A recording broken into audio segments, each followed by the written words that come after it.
അങ്ങനെ ഞങ്ങൾ വെക്കേഷന് പാതിരാമണലിലോട്ടാണ് കേട്ടോ വന്നത്, ആലപ്പുഴയിൽ. അപ്പോൾ മുഹമ്മ ഇറങ്ങി അവിടെ നിന്ന് സ്പീഡ് ബോട്ട് ഉണ്ടായിരുന്നേ. അപ്പോൾ പെർ ഹെഡ് 300 എത്രയാണ് കേട്ടോ വാങ്ങിച്ചത്. അങ്ങനെ ഞങ്ങൾ അവിടെ എത്തി കേട്ടോ. ഒത്തിരി നടക്കാനുണ്ട്.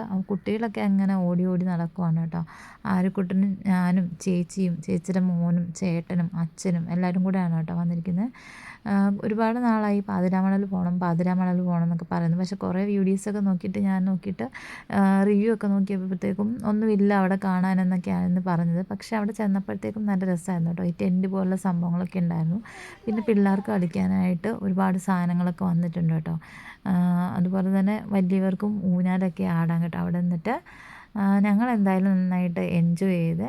പിന്നെന്താ, അവിടെ പ്രത്യേകിച്ച് കാണാനൊന്നുമില്ല. പിന്നെ ടിക്കറ്റ് ഉണ്ട് കേട്ടോ. അത് എനിക്ക് തോന്നുന്നു 30 രൂപയാണെന്ന് തോന്നുന്നു കേട്ടോ. അങ്ങനെ ചേച്ചി ഊഞ്ഞാലൊക്കെ ആടുവാണ് കേട്ടോ. ഇത് അനിയത്തിയുടെ കൊച്ചാണ്, അവളും വന്നിട്ടുണ്ടായിരുന്നു. അങ്ങനെ ഞങ്ങൾ ചെറുതായിട്ട് ഒരു വലിയ ട്രിപ്പ് പോയി കേട്ടോ. കുറേ നാളുകൾക്ക് ശേഷം ഞങ്ങളെല്ലാവരും കൂടെ. പിന്നെ ഞാൻ കുറേ വീഡിയോസൊക്കെ എടുത്തു.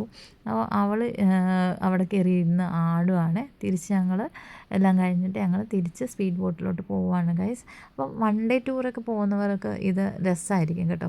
അവൾ ഭയങ്കര കരച്ചിലായിരുന്നു കേട്ടോ. സ്പീഡ് ബോട്ടിൽ കയറിയപ്പോൾ അവൾക്ക് പേടിയായിരുന്നു.